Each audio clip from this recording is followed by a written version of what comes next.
Hello बच्चों, मेरा नाम मयंक है और आज मैं आपके सामने थर्मोकेमिस्ट्री का लेक्चर नंबर 2 लेके आया हूं। तो गाइज, फर्स्ट लेक्चर में हमने एंथैल्पी के बारे में काफी डिटेल्ड डिस्कशन की थी, एक्सोथर्मिक एंडोथर्मिक रिएक्शन के बारे में पढ़ा था, स्टैंडर्ड हीट ऑफ फॉर्मेशन के बारे में पढ़ा था। आज के लेक्चर में इसी के आगे की कहानी हम कंटिन्यू करते हैं। एज आई प्रॉमिस्ड, आज के लेक्चर में मैं आपको क्या बताने वाला हूं, अलग अलग टाइप की हीट ऑफ रिएक्शंस। अलग अलग टाइप का मतलब क्या है, जैसे heat of combustion, heat of neutralisation, heat of solution, इस तरीके की बहुत सारी हीट ऑफ रिएक्शंस एग्जिस्ट करती हैं। तो मैं वो सारी इंट्रोड्यूस करूंगा। अगर टाइम बचा तो हम हेसेस लॉ भी पढ़ रहे होंगे। ठीक है, तो आइए सबसे पहले टॉपिक की तरफ चलते हैं। हेडिंग डाल देते हैं, different types of heat of reactions. क्या हेडिंग डालेंगे? Different types of heat of reaction. मैं इस टॉपिक को स्टार्ट करने से पहले पिछली क्लास का एक टॉपिक यहां पे रिवाइज करवाना चाहूंगा। जो पहली हीट ऑफ रिएक्शन है वो हम पिछली क्लास में पढ़ चुके हैं। This is standard heat of formation. तो हेडिंग डालिए, स्टैंडर्ड हीट ऑफ फॉर्मेशन। इसकी डेफिनेशन बहुत इंपॉर्टेंट है। ठीक है, क्या डेफिनेशन है इसकी? इट इज द हीट, यहां पे लिखिए, it is the heat evolved और required when 1 mole of a substance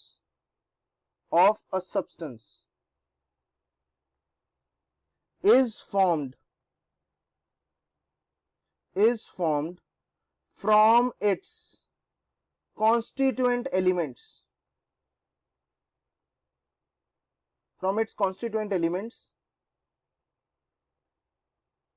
in their most stable form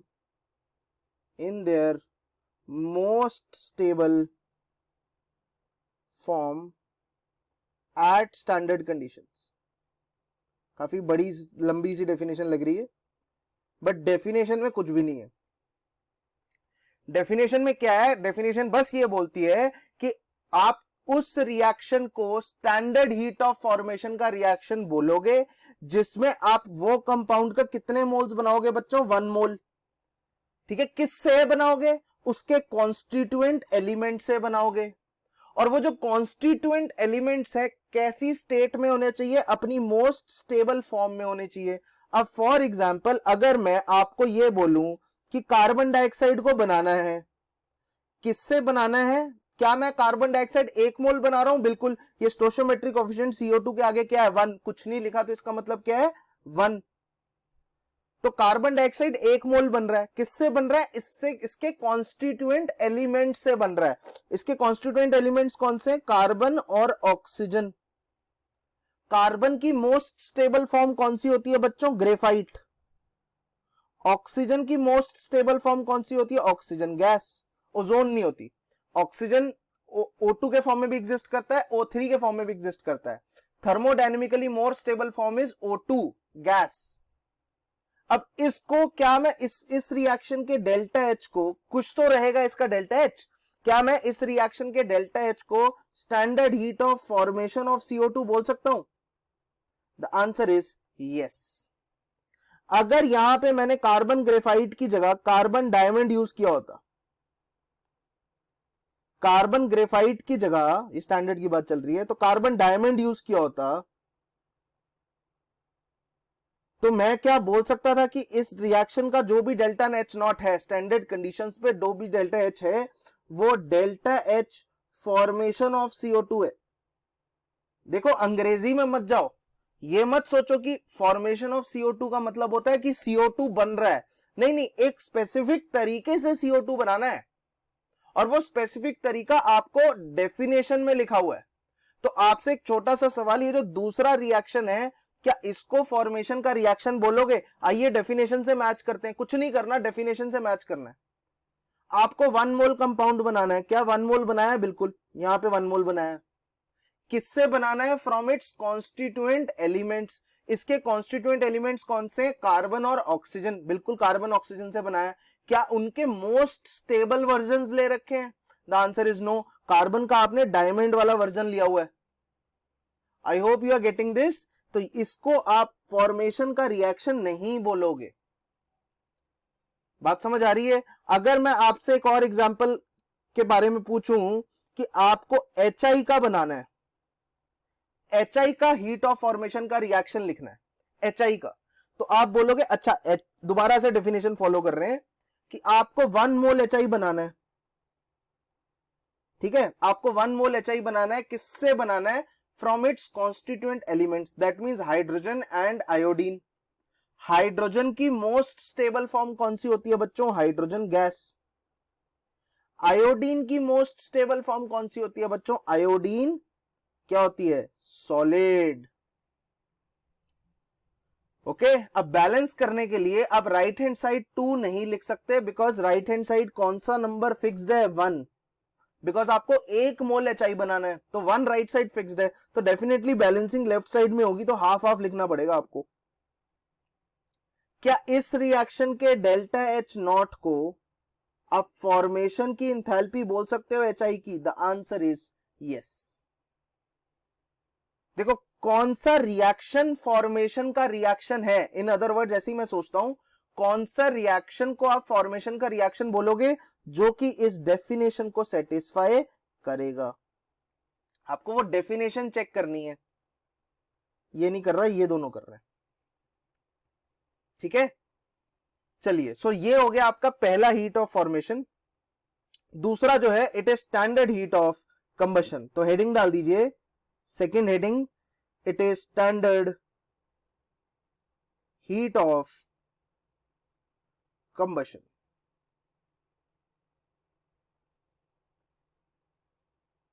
अब यहां पे एक स्पेसिफिक चीज लिखूंगा, बहुत अमेजिंग है, समझ आ जाएगी। It is the heat evolved, it is the heat evolved, जो हीट इवॉल्व होती है। पिछली बार मैंने क्या लिखा था? इट इज हीट इवॉल्व्ड और रिक्वायर्ड। आपकी हीट निकल भी सकती है और आपके पास हीट आ भी सकती है इस रिएक्शन के अंदर, बट यहां पे कहानी थोड़ी उल्टी है। It is the heat evolved, it's always negative. In other words मैं क्या बोल रहा हूं? जो कंबशन की एंथैल्पी है ऑलवेज क्या होती है? Negative. Combustion is a exothermic process, combustion is a exothermic process। कभी भी किसी चीज को आग लगती है, बर्निंग वगैरह होती है, तो वो एक एक्सोथर्मिक प्रोसेस होता है। दैट मींस उसमें एनर्जी रिलीज होती है, डेल्टा H की वैल्यू नेगेटिव होती है। तो anyways, it is the heat evolved when 1 mole of any substance, when 1 mole of any substance is completely burnt, is completely burnt in the excess of oxygen। आप oxygen access में लोगे और 1 mole of compound को पूरा पूरा burn करोगे। अब इसका एक सिंपल एग्जांपल लेता हूं कि जैसे मुझे आपसे पूछना है what is the enthalpy of combustion of carbon, enthalpy of combustion of carbon solid. ठीक है, तो आप बोलोगे आपको 1 मोल ऑफ कार्बन बर्न करना है। 1 मोल ऑफ कार्बन मतलब कार्बन के आगे 1 होना चाहिए, या फिर कुछ मत लिखो, एक ही बात है। मतलब ये फिक्स्ड है कि यहां पे 1 होगा, बाकी स्टोइचियोमेट्रिक कोएफिशिएंट्स आपको इसके हिसाब से बैलेंस करने हैं। आपको 1 मोल ऑफ सब्सटेंस को आग लगानी है। किसके साथ आग लगानी है? मतलब रिएक्शन विद ऑक्सीजन की बात हो रही है। ठीक है, और ऑब्वियसली कार्बन को ऑक्सीजन से रिएक्ट करोगे तो क्या मिलेगा? CO2 gas. ये बात समझ आ रही है सबको? अब मैं आपसे 2-3 सिंपल क्वेश्चन पूछूंगा, आप मुझे आंसर दोगे। अगर आपने इसके आंसर सही से दे दिए, that means you are going in a very right direction. तो क्या आप जवाब देने के लिए तैयार हैं? चलिए, मैं आपसे पहला क्वेश्चन पूछता हूं, क्या आप इस रिएक्शन की एंथैल्पी चेंज को, जो भी इस रिएक्शन का एंथैल्पी चेंज है स्टैंडर्ड कंडीशंस पे, क्या आप इसको एंथैल्पी ऑफ कंबशन बोलोगे, नहीं बोलोगे? क्या ये वाला रिएक्शन इसके ऊपर लिखी हुई डेफिनेशन को सेटिस्फाई कर रहा है, नहीं कर रहा है? The answer is yes. ठीक है, ये जो रिएक्शन लिखा है आपके सामने, क्या ये ऊपर वाली डेफिनेशन को सेटिस्फाई कर रहा है? आइए देखते हैं। उल्टा पूछ रहा हूं मैं, रिएक्शन देख के पूछ रहा हूं, क्या ये कंबशन का रिएक्शन है या नहीं? आप बोलोगे कंबशन का रिएक्शन वो रिएक्शन होता है जिसमें आप 1 मोल ऑफ अ सब्सटेंस को बर्न करते हो in the excess of oxygen. क्या यहां पे आपने 1 मोल सब्सटेंस को बर्न किया है? यस, 1 लिखा है। 1 मोल ऑफ सब्सटेंस को बर्न किया है in the excess of oxygen और आपका प्रोडक्ट बन गया CO2 गैस। परफेक्ट है। ये कंबशन ऑफ कार्बन का रिएक्शन है। मेरा अगला सवाल, ध्यान से सोच के आंसर देना, क्या ये फॉर्मेशन ऑफ CO2 का भी रिएक्शन है? क्या मैं बोल सकता हूं कि this reaction also satisfies the definition of formation of CO2? Formation of CO2 का क्या मतलब होता कि आपको CO2 बनाना है, कितने मोल बनाना है, उसके लिए क्या फिक्स करूंगा मैं? CO2 बनाना है, कितने मोल बनाना है? 1 मोल बनाना है फ्रॉम इट्स कॉन्स्टिट्यूएंट एलिमेंट्स। अच्छा, CO2 बनाना है from its constituent elements, that means carbon oxygen से बनाना है, और कार्बन ऑक्सीजन अपनी मोस्ट स्टेबल फॉर्म में होने चाहिए, और वो भी है। That means this can also be considered as formation of CO2 gas. अब आपको थोड़ी थोड़ी कहानी समझ आ रही होगी कि हर रिएक्शन का कुछ ना कुछ डेल्टा H तो होगा। बस आपको यह देखना है कि ये जो रिएक्शन आपने लिखा है ये किस डेफिनेशन को सेटिस्फाई करता है। जिस डेफिनेशन को सेटिस्फाई करता है आप उसको वो नाम दे सकते हो, नामकरण देना है। पूरे थर्मोकेमिस्ट्री में एक ही चीज समझ आ रही है कि आपको नाम देना आना चाहिए, आपको समझ आना चाहिए रिएक्शन का मतलब क्या है। अब फॉर एग्जाम्पल मैं एक और रिएक्शन लिख रहा हूं, ठीक है। अगर मैं आपसे पूछता हूं, आप कंबशन का, आप डेल्टा H0C स्टैंडर्ड कंडीशंस में कंबशन का रिएक्शन लिखिए ऑफ मीथेन गैस। आपको मीथेन गैस की कंबशन का रिएक्शन लिखना है, तो आप सीधे सीधे बोलोगे अच्छा मीथेन गैस की कंबशन का रिएक्शन, तो डेफिनेशन क्या कहती है कि आपको 1 मोल मीथेन लेना है। तो मैं साथ साथ लिखता जा रहा हूं, आपको 1 मोल मीथेन लेना है, इसके आगे स्टोइचियोमेट्रिक कोएफिशिएंट 1 फिक्स है, आप इसको छेड़ नहीं सकते। Mind my words. इसको किसके साथ रिएक्ट करना है बच्चों? ऑक्सीजन के साथ, to give you CO2 and water. अब आप कार्बन को बैलेंस करोगे, कार्बन ऑलरेडी बैलेंस है, हाइड्रोजन को बैलेंस करोगे, हाइड्रोजन बैलेंस हो गया है, ऑक्सीजन को बैलेंस करोगे, oxygen right hand side I can see 4 oxygen, तो लेफ्ट हैंड साइड भी 4 ऑक्सीजन, तो यहां पे 2 आएगा। गाइस, क्या ये रिएक्शन आपकी डेफिनेशन को सेटिस्फाई कर रहा है? यस। डेफिनेशन यही कहती है कि आपको 1 मोल ऑफ अ कंपाउंड बर्न करना है in excess of oxygen to produce products. बात समझ आ रही है? इस रिएक्शन का जो भी डेल्टा H होगा, इस रिएक्शन का जो भी डेल्टा H होगा वो कंबशन ऑफ मीथेन के बराबर होगा। चलिए एक और क्वेश्चन, आपको एक और रिएक्शन लिखना है which is delta H0 of CO gas.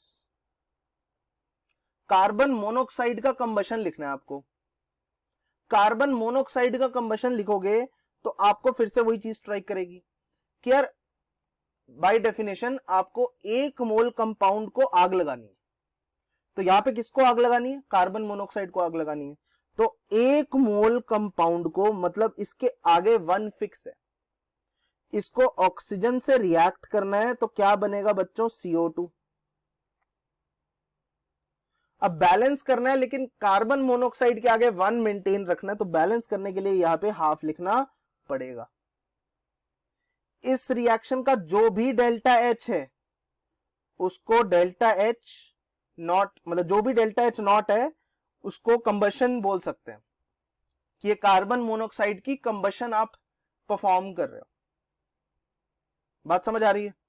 Last example बच्चों, लास्ट एग्जांपल, आपको कंबशन बतानी है हाइड्रोजन गैस की। हाइड्रोजन गैस की कंबशन बतानी है, तो आप बोलोगे अच्छा मुझे हाइड्रोजन के कंबशन का रिएक्शन लिखना है, तो इसका मतलब है मुझे 1 मोल ऑफ, देखो डेफिनेशन याद होगी तो सब कुछ आसान चलेगा। मेरे को डेफिनेशन याद है तो मैं बोलूंगा कि मुझे 1 मोल ऑफ हाइड्रोजन को बर्न करना है, तो हाइड्रोजन के आगे 1 फिक्स हो गया है। ऑब्वियसली किसके साथ बर्न करना है? ऑक्सीजन के साथ। क्या बनना चाहिए बच्चों? वाटर बनना चाहिए, लिक्विड, ऑक्सीजन गैस।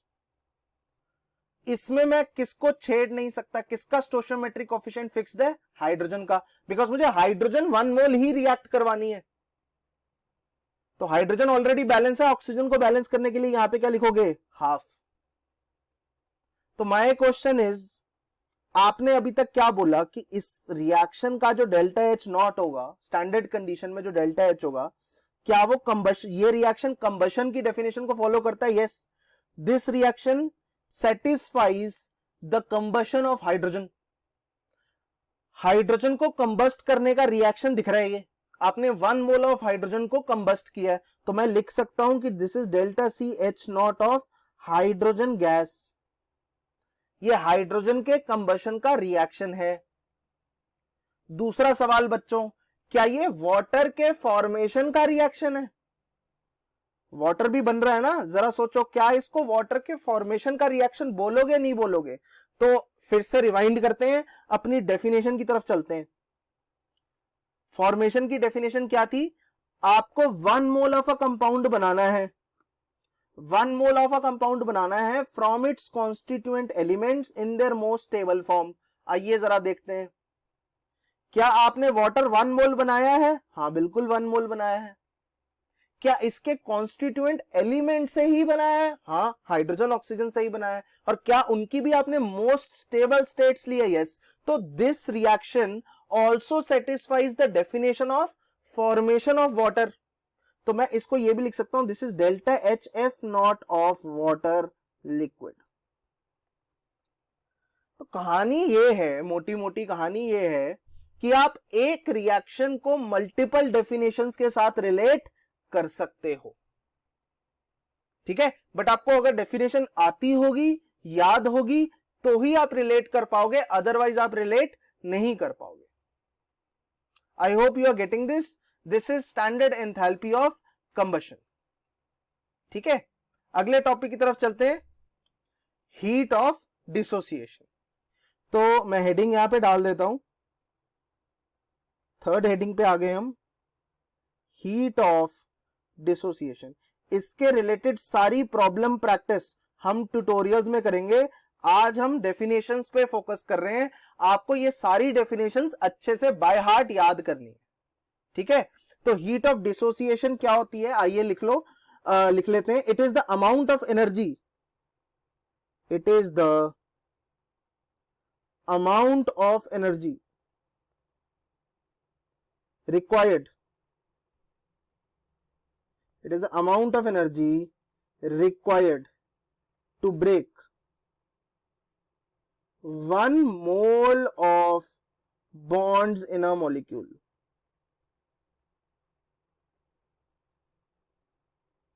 ठीक है, in gas phase into gaseous atoms।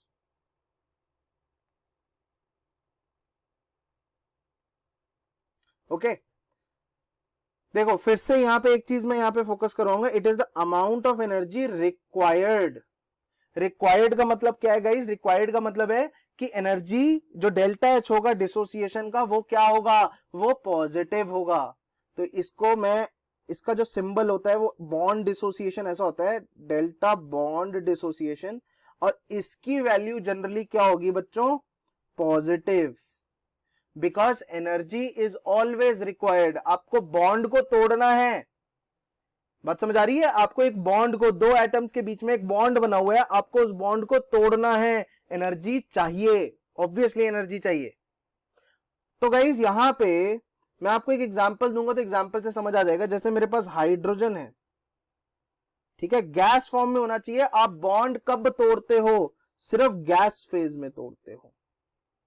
Bond को कभी सॉलिड फेज में मत तोड़ना, उसको बॉन्ड डिसोसिएशन एंथैल्पी नहीं बोलेंगे, ठीक है। बॉन्ड को हमेशा किस फेज में तोड़ना है? रट लिया है, बॉन्ड को किस फेज में तोड़ना है, गैस फेज में तोड़ना है। तो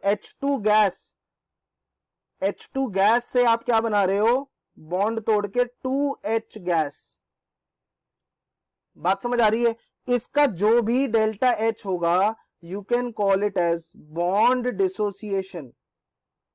bond dissociation of what, hydrogen. बात समझ आ रही है? H का बॉन्ड डिसोसिएशन, आप ऐसे भी बोल सकते हो, इट इज बेसिकली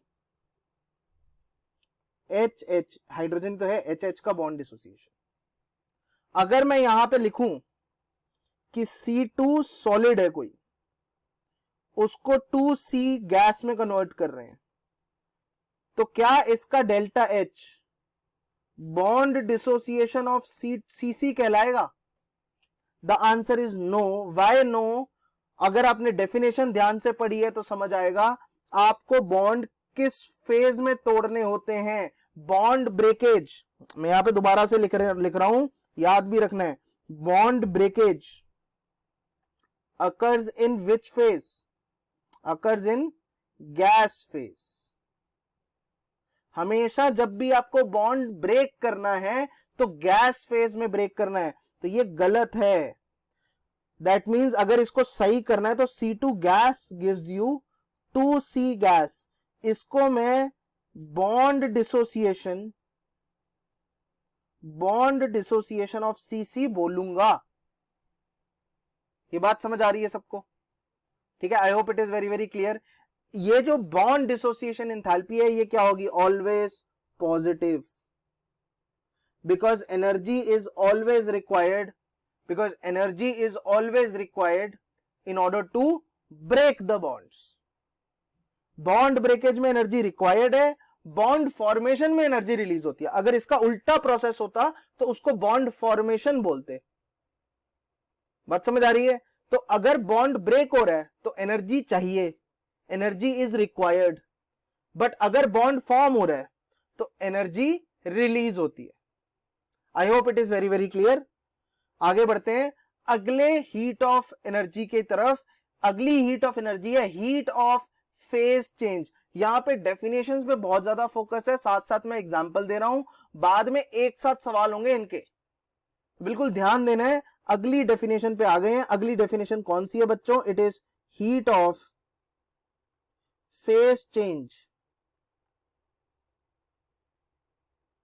चलिए पहले तो इसकी डेफिनेशन लिख लेते हैं। It is the amount of energy required, it is the amount of energy required or released to change the phase of the substance. ठीक है, बात समझ आ रही है? तो किसी भी सब्सटेंस का फेज चेंज करने के लिए, तो to change the phase of 1 mole of the substance, यहां पे 1 मोल लिख दो, 1 मोल of a substance under particular conditions of phase change.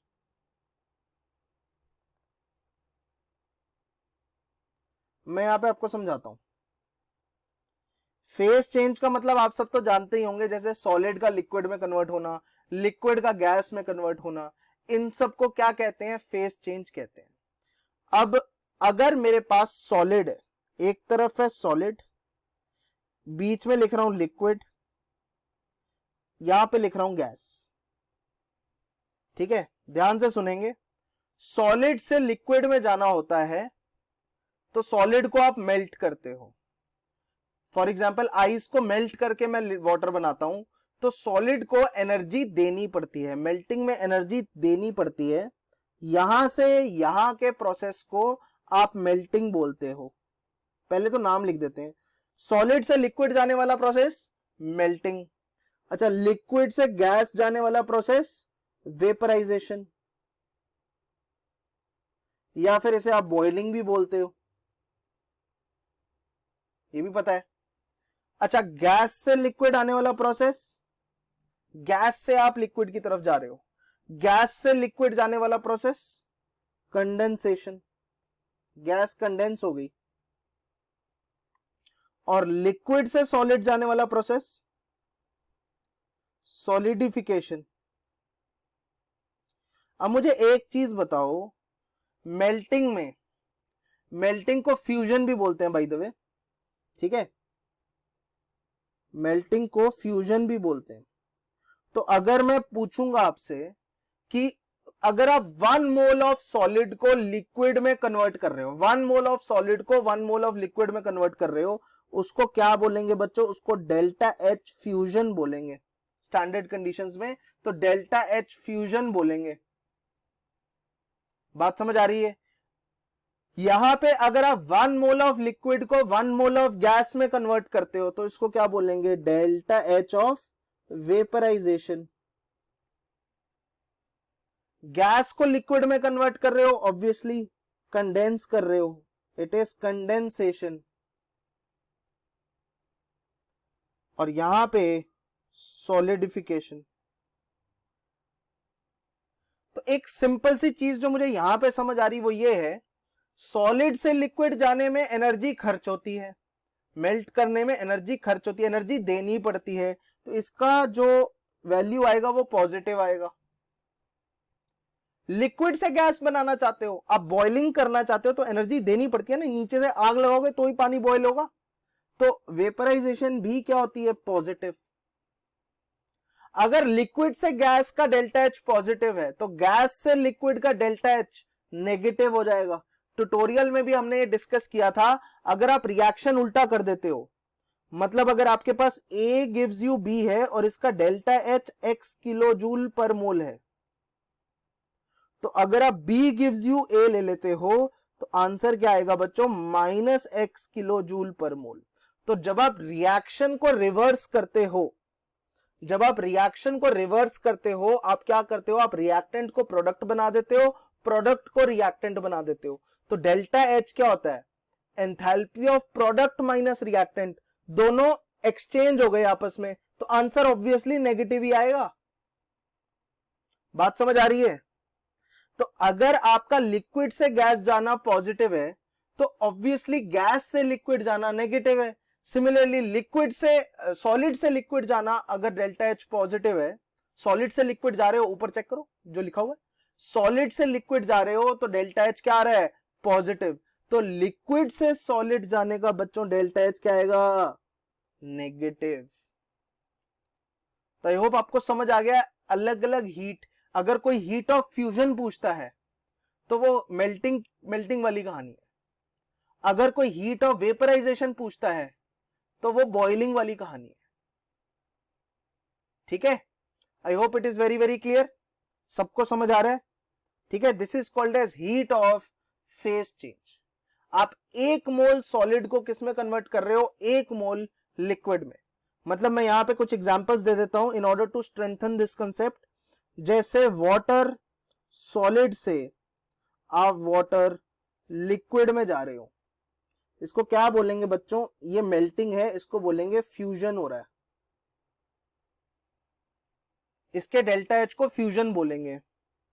अच्छा, अगर H2O लिक्विड से आप H2O गैस में जा रहे हो, इसको क्या बोलेंगे बच्चों? इसको बोलेंगे वेपराइजेशन हो रही है वाटर लिक्विड की, ऊपर बोलेंगे फ्यूजन हो रही है वाटर सॉलिड की। बात समझ आ रही है? I hope it is very very clear. Solid से लिक्विड जाना फ्यूजन, लिक्विड से गैस जाना वेपराइजेशन। ठीक है, गैस से लिक्विड जाना कंडेंसेशन, लिक्विड से सॉलिड जाना it is called as solidification. चलिए, आई होप ये कहानी समझ आ रही है। अगली हीट की तरफ चलते हैं। नंबर क्या चल रहा था? मेरे ख्याल से 4th नंबर था ये, अगला 5th आ गया। बहुत सारी हमारे पास 5th हीट की बात कर रहे हैं, हीट ऑफ रिएक्शन की बात कर रहे हैं। काफी इंटरेस्टिंग है ये, बहुत जगह यूज होती है, ध्यान से सुनेंगे कान खोल के। It is heat of atomisation. Heading डालेंगे हीट ऑफ एटमाइजेशन। इसका जो सिंबल होता है डेल्टा ए एच नॉट होता है। अगेन डेफिनेशन लिख लेते हैं, बिकॉज डेफिनेशन से ही तो समझेंगे। जब तक आपको डेफिनेशन नहीं पता, थर्मोकेमिस्ट्री जीरो है आपकी। आपको डेफिनेशंस पता होनी चाहिए। जैसे हीट ऑफ एटमाइजेशन की डेफिनेशन है, it is amount of energy, it is amount of energy required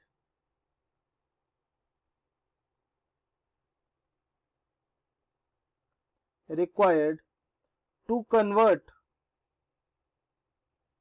1 mole of a compound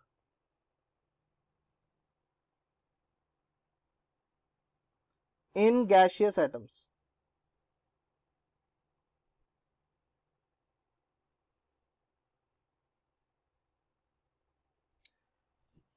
दोबारा से देखेंगे क्या लिखा है, it is the amount of energy required, कितनी एनर्जी रिक्वायर्ड है to convert 1 mole of a compound into its gaseous atom. अब for example, अब मैं आपको क्वेश्चंस पूछता हूं छोटे छोटे। क्या आप मुझे heat of atomisation of hydrogen बता सकते हैं कैसी होगी? हाइड्रोजन गैस की heat of atomisation by definition आपको 1 मोल ऑफ अ कंपाउंड लेना है। चलो जी, 1 मोल ऑफ अ कंपाउंड ले लिया, इसके आगे 1 लिख लिया, और इसको किस में कन्वर्ट करना है बच्चों? इसके गैसियस एटम्स में कन्वर्ट करना है। That means 1 mole of a compound को 2H गैस में कन्वर्ट करना है। इस रिएक्शन को मैं बोल सकता हूं, एटमाइजेशन का ये रिएक्शन है ऑफ हाइड्रोजन गैस। डेफिनेशन से डायरेक्टली रिलेट करो बच्चों। क्या इस रिएक्शन को मैं बोल सकता हूं, this reaction also represent bond enthalpy या bond dissociation reaction of hydrogen? आप याद करो, थोड़ी देर पहले किया है, ये देखो, इससे पहले किया था, ये देखो, हीट ऑफ डिसोसिएशन याद करो। हीट ऑफ डिसोसिएशन में हमने पढ़ा था कि आप उस जिसमें 1 मोल ऑफ बॉन्ड्स को ब्रेक करते हो गैस फेज में, उसको बॉन्ड एंथैल्पी बोलते हैं। अब ये देखो रिएक्शन, इसमें भी आ गया था। तो ये वाला रिएक्शन 2 जगह की डेफिनेशन फॉलो करता है, तो इसके 2 नाम हो जाएंगे। जैसे मेरे भी 2 नाम है ना, एक घर का नाम होता है चुन्नू मुन्नू, ऐसे रख लेते हैं लोग घर में, है ना, एक स्कूल का नाम होता है, फॉर्मल नेम होता है, ऐसे ही इनका भी हालचाल है, इनके मल्टीपल नेम्स है। ठीक है, अब ये जो रिएक्शन है, ये बॉन्ड डिसोसिएशन का रिएक्शन की डेफिनेशन भी फॉलो करता था, इसलिए इसको ये इस कैटेगरी में भी लगा रखा है। और ये वाले रिएक्शन को देखा जाए तो यहां पे भी इस कैटेगरी को भी फॉलो कर रहा है। तो आप इसको ये भी बोल सकते हो, और ऑल्टरनेटिवली आप इसको बॉन्ड डिसोसिएशन ऑफ HH बोल सकते हो। ये रिएक्शन दोनों डेफिनेशन सेटिस्फाई करता है, और वो तब पता चलेगा जब मुझे सारी डेफिनेशंस याद है। फॉर एग्जाम्पल, यहां पे एक और चीज लिखता हूं, मैं आपसे पूछता हूं, आप प्लीज मुझे ये बताइए, एटमाइजेशन ऑफ सोडियम सॉलिड, ये बताइए इसका क्या रिएक्शन होगा, ये बताइए। तो आप में से कई लोग फिर से डेफिनेशन पढ़ेंगे, क्योंकि अभी याद नहीं है ना, बट आई एक्सपेक्ट कि ये क्लास खत्म होती है तो आप तुरंत ये सारी डेफिनेशंस याद करेंगे। तो लोग एटमाइजेशन की डेफिनेशन पढ़ रहे होंगे अभी ऊपर, वो सोचेंगे it is the amount of energy required to convert 1 mole of a compound into it gas atoms. That means आपको जिस चीज की एटमाइजेशन निकालनी है, आपको उसका 1 मोल लेना है और उसको कन्वर्ट किस में करना है? उसके गैसियस एटम्स में। इसको बोलेंगे heat of atomisation of sodium solid. आपने उस चीज को गैसियस एटम्स में कन्वर्ट कर दिया। अच्छा, क्या मैं इस रिएक्शन को सब्लिमेशन का रिएक्शन बोल सकता हूं? सॉलिड से गैस जा रहा है, बचपन में पढ़ा हुआ है, इस रिएक्शन को सब्लिमेशन बोलते हैं। ये एक फेज चेंज का रिएक्शन है, इसको सब्लिमेशन बोलते हैं। तो मैं इसको सब्लिमेशन ऑफ सोडियम सॉलिड भी बोल सकता हूं। बोल सकता हूं, नहीं बोल सकता? बोल सकता हूं। सोडियम सॉलिड की सब्लिमेशन है। चलो एक और चीज बोलता हूं, अब लोगों की हालत थोड़ी सी टाइट हो सकती है, ध्यान से सुनना। क्या मैं इसे, ध्यान से सुनना, क्या मैं इसे फॉर्मेशन ऑफ सोडियम गैस का रिएक्शन बोल सकता हूं। फॉर्मेशन की डेफिनेशन को भी सेटिस्फाई करता है ये। सोडियम गैस की फॉर्मेशन का रिएक्शन यही तो होगा। आपको सोडियम गैस का 1 मोल बनाना है, बिल्कुल 1 नहीं लिखा हुआ है यहां पे। आपको सोडियम गैस का 1 मोल बनाना है from its constituent elements. Sodium gas का कॉन्स्टिट्यूएंट एलिमेंट कौन सा है? सोडियम। और सोडियम की मोस्ट स्टेबल स्टेट कौन सी है? Sodium solid. तो आपको सोडियम सॉलिड से ही सोडियम गैस बनाना है। इसको आप फॉर्मेशन का रिएक्शन भी बोल सकते हो, सोडियम गैस की फॉर्मेशन का रिएक्शन बोल सकते हो, इसको आप सोडियम सॉलिड की सब्लिमेशन का रिएक्शन भी बोल सकते हो, और आप इसको सोडियम सॉलिड की एटमाइजेशन का भी रिएक्शन बोल सकते हो। बात समझ आ रही है? काफी इंटरेस्टिंग कहानी है। ओके, अब यहां पे एक और एग्जांपल बच्चों, आपकी इस अंडरस्टैंडिंग को एकदम पक्का करने वाला एग्जांपल है ये। Delta AH0 of CH4 gas, क्या बोलोगे इसे? इस अगेन एटमाइजेशन की डेफिनेशन पढ़ोगे, आप बोलोगे it is the amount of energy required to convert 1 mole of a compound into gas atoms. That means अगर आपको इसकी एटमाइजेशन निकालनी है तो रिएक्शन क्या लिखना पड़ेगा? इसका 1 मोल लेना पड़ेगा और इसके 1 मोल को किस में कन्वर्ट करना पड़ेगा? गैसियस एटम्स में कन्वर्ट करना पड़ेगा। गैसियस एटम्स में मतलब carbon gas plus 4 hydrogen gas, ये रिएक्शन बनेगा इसका। बात समझ आ रही है? काफी इंटरेस्टिंग बोल सकते हो ये particular part. It is called as heat of atomisation. लोगों को बहुत कंफ्यूजन रहती है इस पर्टिकुलर चीज में। आपको बस एक चीज समझनी है कि आपको सारी डेफिनेशंस एक साथ याद होनी चाहिए। आप उस रिएक्शन को, जो भी आपको गिवन रिएक्शन है, आप उससे डेफिनेशन को रिलेट कर सको। इन अदर वर्ड्स, कि डेफिनेशन से रिएक्शन का पता चलना चाहिए, और रिएक्शन अगर दिया हो तो डेफिनेशन को भी रिलेट करना आना चाहिए। अगर ये दो चीजें आपको आती हैं, दैट मींस आपका थर्मोकेमिस्ट्री एकदम बढ़िया चल रहा है। अब आगे पढ़ने से पहले और हीट ऑफ रिएक्शंस को पढ़ने से पहले हम यहां पे हेसेस लॉ इंट्रोड्यूस कर देते हैं। उससे आगे पढ़ने वाले हीट ऑफ रिएक्शंस में और ज्यादा आसानी होगी। ठीक है, तो आइए सबसे पहले मिलके हेडिंग डालें। हेडिंग क्या डालनी है बच्चों? Hess's law. चलिए लिखते हैं हेसेस लॉ। बच्चों हेसेस लॉ क्या होता है? बहुत सिंपल होता है कि अगर किसी रिएक्शन को सिंगल स्टेप में करते हो या मल्टीपल स्टेप में करते हो, एंथैल्पी चेंज में फर्क नहीं आता। ठीक है, नहीं समझ आया? कोई बात नहीं, दोबारा से समझते हैं, लेकिन डेफिनेशन लिख के समझते हैं। ठीक है, तो चलिए पहले डेफिनेशन लिखते हैं। अब the enthalpy change in a reaction, लिखिए definition, the enthalpy change in a reaction, एक रिएक्शन के अंदर जो एंथैल्पी चेंज होता है, depends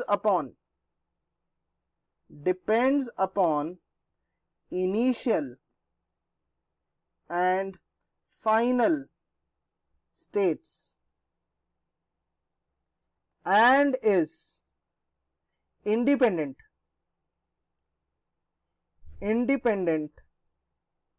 of the route followed to complete reaction।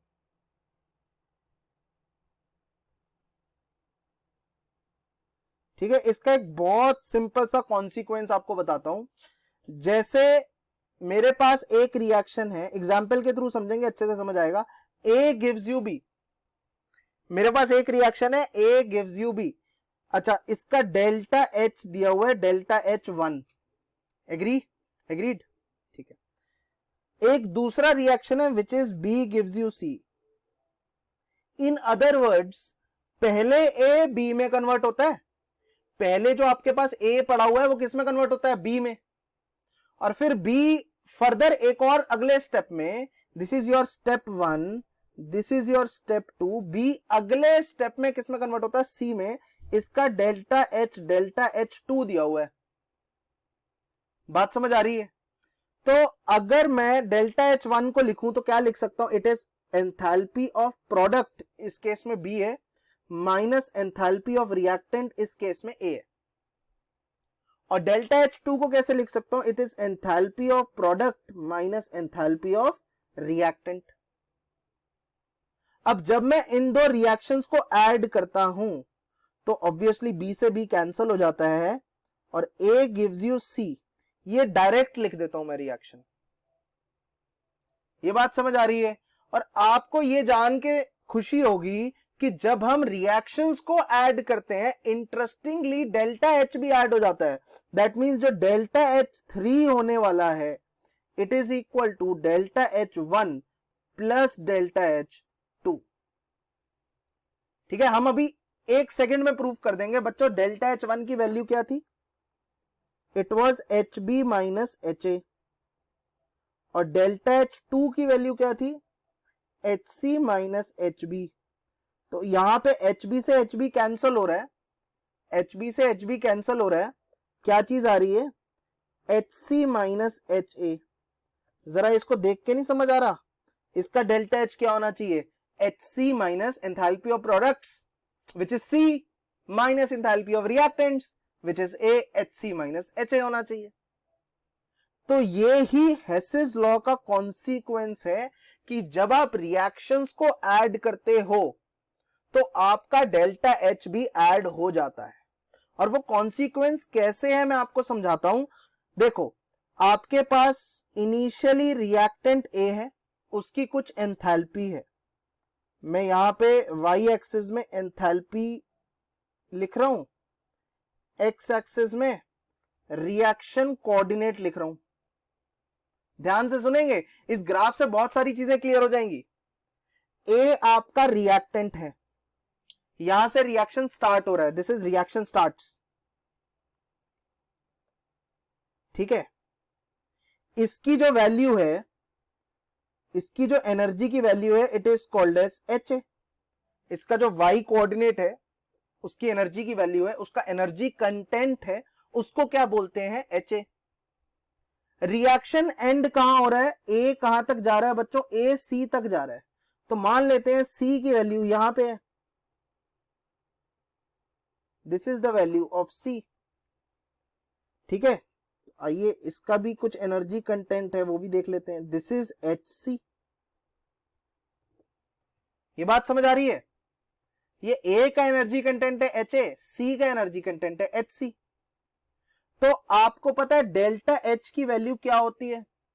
It is enthalpy of C minus enthalpy of A।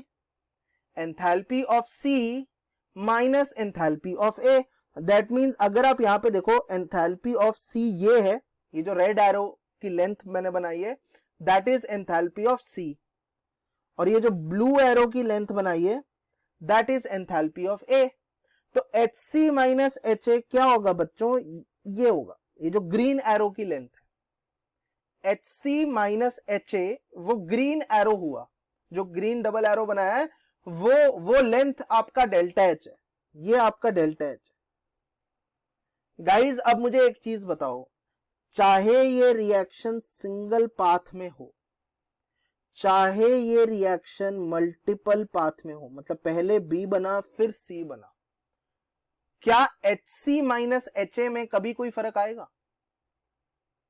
इस reaction का जो डेल्टा H है, ये जो A gives you C reaction हमने लिखा है, इस रिएक्शन का जो डेल्टा H है वो HC माइनस HA लिखा है।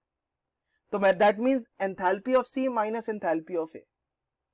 तो बीच में चाहे एक और स्टेप हो जाए, मतलब ये सिंगल स्टेप है, ठीक है, ये स्टेप 1 स्टेप 2, ये 2 स्टेप का रिएक्शन हो गया, जिसमें A पहले B में कन्वर्ट हो रहा है, B फिर C में कन्वर्ट हो रहा है, लेकिन ओवरऑल रिएक्शन की एंथैल्पी तो सेम ही रही ना, एंथैल्पी चेंज तो सेम ही रहा। जो ओवरऑल रिएक्शन है वो क्या दिख रहा है? वो दिख रहा है A गिव्स यू C। तो एंथैल्पी चेंज तो HC माइनस HA, वही ग्रीन लाइन हुई, जितने मर्जी आप बीच में स्टेप्स इंट्रोड्यूस कर दो। तो no matter how many steps you introduce, हमेशा एंथैल्पी चेंज क्या रहेगा बच्चों, हमेशा एंथैल्पी चेंज कांस्टेंट रहेगा। इन अदर वर्ड्स, अगर for example A gives you C का डेल्टा H की वैल्यू x है, A गिव्स यू C के डेल्टा H की वैल्यू x है, तो अगर मैं यहां पे इसी रिएक्शन को ब्रेक कर देता हूं, पहले मैं लिख देता हूं A गिव्स यू B, फिर लिख देता हूं A गिव्स यू C, ठीक है। इसका डेल्टा x y है, इसका डेल्टा x z है, तो y plus z is equal to x होना चाहिए। यही डिस्कस कर रहे हैं हम कि अगर आप एक रिएक्शन को, जो A gives you C reaction है, अगर आप इस रिएक्शन को दो स्टेप्स में करते हो, ये B गिव्स यू C है, सॉरी, अगर आप एक रिएक्शन को दो स्टेप्स में करते हो तो भी जो एंथैल्पी चेंज है वो सेम होना चाहिए। इन अदर वर्ड्स, आप इन दो रिएक्शन को जरा ऐड करो तो क्या आता है, A गिव्स यू C, और इसका एंथैल्पी चेंज क्या आएगा, y प्लस z। और अभी हमने डिस्कस किया A गिव्स यू C का एंथैल्पी चेंज x है, तो ये दोनों क्या होने चाहिए, इक्वल होने चाहिए। ये समझ आ रहा है? मैं दोबारा से रिपीट कर रहा हूं, इंपॉर्टेंट चीज है तो रिपीट करना बनता है। आपके पास A गिव्स यू C का एक रिएक्शन है जिसका डेल्टा H की वैल्यू x दे रखी है। आपने क्या किया, इस रिएक्शन को दो स्टेप्स में डिवाइड कर दिया। A gives you B is the first step, B gives you C is the second step. A to B का डेल्टा H y है, B टू C का डेल्टा H z है। जब आप इन दोनों रिएक्शन को ऐड करोगे, नीचे वाले दो रिएक्शंस को ऐड करोगे, तो A गिव्स यू C आएगा जिसका डेल्टा H क्या आएगा, y प्लस z। लेकिन अभी आपने बोला इसका डेल्टा H x के बराबर है, तो x की वैल्यू y प्लस z के बराबर हुई ना। बस यही डिस्कस कर रहे हैं कि कभी भी आपके पास एक रिएक्शन है, अगर आप उसको उसके स्टेप्स में कन्वर्ट कर देते हो तो ओवरऑल एंथैल्पी चेंज अभी भी वही रहेगा, चेंज नहीं होगा, ठीक है। अब यहां पे मैं आपको एक हीट ऑफ एनर्जी इंट्रोड्यूस कर रहा हूं, एक नई हीट ऑफ एक और हीट ऑफ रिएक्शन इंट्रोड्यूस कर रहा हूं जिसको आप हीट ऑफ लैटिस बोलते हो। तो ये मेरे ख्याल से आपका पार्ट 5 हुआ 6 हुआ, एक बार चेक कर लेते हैं। ये तो हमने हेसिस लॉ पढ़ा है, इससे पहले हीट ऑफ एटमाइजेशन पढ़ रहे थे, ठीक है। ये 6th पार्ट हुआ आपका। हेडिंग डालिए बच्चों, हीट ऑफ लैटिस, ठीक है। यहीं पे 7th पढ़ेंगे, इसकी लैटिस, इसकी हेडिंग डालिए हीट ऑफ, बिल्कुल 3 साथ साथ पढ़ने वाले हम। हीट ऑफ हाइड्रेशन ये पढ़ेंगे,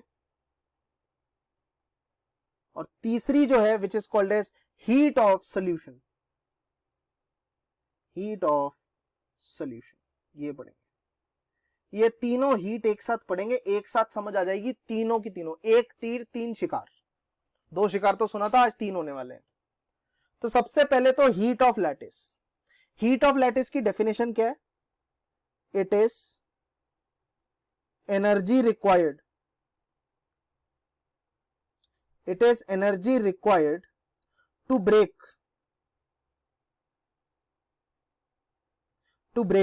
1 mole of ionic compound, 1 mole of ionic compound into gaseous ions। Reaction जैसे ही लिखूंगा आपको समझ आ जाएगा। आपको 1 मोल ऑफ आयनिक कंपाउंड लेना है, आपको 1 मोल ऑफ आयनिक कंपाउंड लेना है और उसको किस में कन्वर्ट करना है, इसके गैसियस आयंस में कन्वर्ट करना है।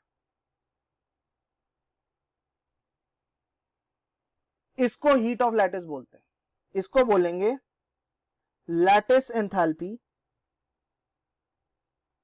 ऑफ NaCl स्टैंडर्ड कंडीशंस पे। तो static lattice enthalpy of NaCl at standard conditions. आपको कुछ नहीं करना, आपको रिएक्शन देखना है और डेफिनेशन देखनी है। देखो रिएक्शन से डेफिनेशन रिलेट कर पा रहे हो क्या, या डेफिनेशन से रिएक्शन रिलेट कर पा रहे हो क्या? डेफिनेशन क्या कहती है? आपको 1 मोल आयनिक कंपाउंड लेना है, 1 मोल आयनिक कंपाउंड लिया और उसको किस में कन्वर्ट कर दिया? उसके गैसियस आयंस में। 1 मोल ऑफ आयनिक कंपाउंड को उसके गैसियस आयंस में कन्वर्ट कर दिया। इसको क्या बोलते हैं बच्चों? Heat of lattice. I hope it is very very clear. ठीक है, अगला बच्चों हीट ऑफ हाइड्रेशन, इसकी भी डेफिनेशन लिख लो। ऑब्वियसली आपको यहां पे लैटिस तोड़ना है तो यहां पे एनर्जी क्या होगी बच्चों? रिक्वायर्ड होगी। तो यहां पे लिख दो इट इज ऑलवेज, यहां पे लिख दो it is always positive because energy is required. Lattice तोड़ने के लिए एनर्जी रिक्वायर्ड होती है। अच्छा बच्चों, लैटिस तो टूट गया, अब इस लैटिस में जो आयंस बने हैं, आपने लैटिस तोड़ के क्या बनाया? यहां पे आपने लैटिस तोड़ के आयंस बनाए। अगर मैंने इन आयंस को पानी में डुबो दिया तो हीट एनर्जी रिलीज होगी, उसे बोलते हैं हीट ऑफ हाइड्रेशन। बिल्कुल इसका नेक्स्ट स्टेप है। Heat of hydration is the next step of heat of lattice. तो यहां पे लिखेंगे it is the energy released, definition में लिखेंगे it is the energy released, it is the energy released when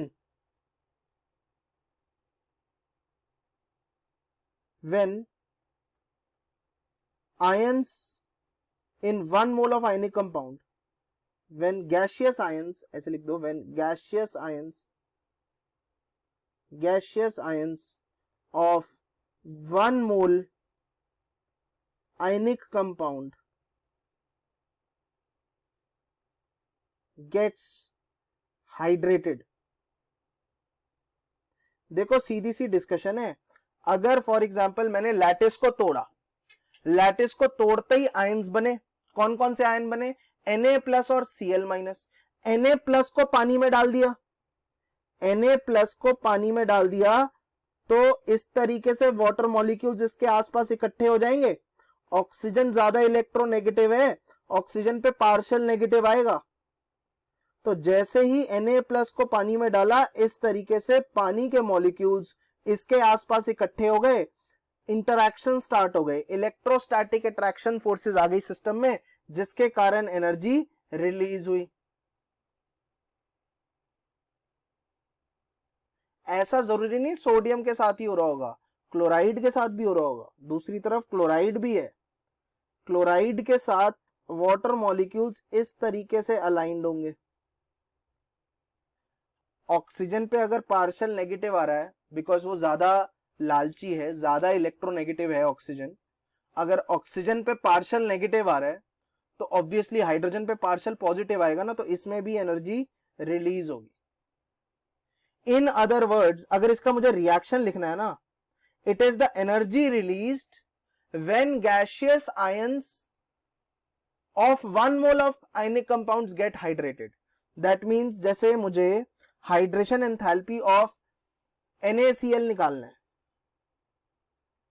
hydration enthalpy of NaCl निकालना है, तो आप कहोगे NaCl के गैसियस आयंस लोगे, गैसियस आयंस, और उसको कहां पे डाल दोगे?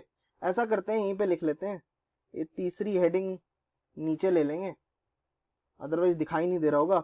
अच्छा यहां पे लिख देता हूं मैं, जैसे Na+ gas plus Cl minus gas gives you Na+ aqueous plus Cl minus aqueous।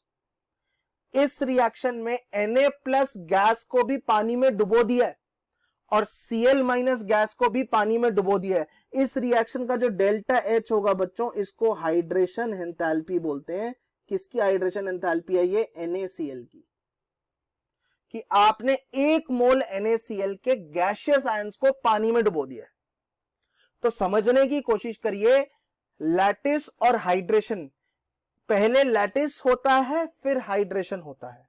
पहले आप NaCl को तोड़ोगे, NaCl को तोड़ोगे उसके गैसियस आयंस में, ठीक है, तो एनर्जी रिक्वायर्ड होगी। लैटिस को तोड़ने के लिए एनर्जी, लैटिस मतलब एक 3 डायमेंशनल स्ट्रक्चर होता है, तो लैटिस को तोड़ने के लिए एनर्जी रिक्वायर्ड होगी। ठीक है, फिर आपने जो लैटिस तोड़ के जो गैशियस आयंस बनाया ना, उन्हीं गैशियस आयंस को आपने पानी में डुबो दिया, अब एनर्जी रिलीज होगी, इसको हाइड्रेशन बोलते हैं। तो पहले स्टेप में एनर्जी रिक्वायर्ड है, सेकंड स्टेप में एनर्जी रिलीज्ड है। अब मैं बात करूंगा हीट ऑफ सॉल्यूशन की, ये जो 8वां हमने हेड डाल रखा था हीट ऑफ सॉल्यूशन, इसकी बात करते हैं। हीट ऑफ सॉल्यूशन की बात करते हैं। It is change in enthalpy, change in enthalpy when 1 mole of a substance is completely dissolved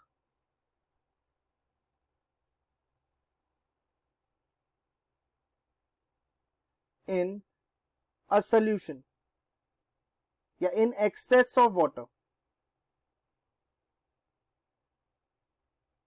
अब यहां पे एक सिंपल सा एग्जांपल देता हूं, जैसे NaCl है, NaCl सॉलिड को पानी में डाल दिया गया, ठीक है, तो क्या बनेगा बच्चों, Na प्लस एक्वस बनेगा, Cl माइनस एक्वस बनेगा। इसी को बोला है हीट ऑफ सॉल्यूशन, कि आपने एक मोल आयनिक कंपाउंड लिया या एक मोल कोई सा भी कंपाउंड लिया और उसको डिसॉल्व कर दिया किसमें, पानी के अंदर। NaCl को जब आप पानी के अंदर डिसॉल्व करोगे तो Na प्लस एक्वस और Cl माइनस एक्वस ही बनते हैं। लेकिन अगर आप ध्यान से सोचो तो आप इसको 2 स्टेप्स में ब्रेक कर सकते हो।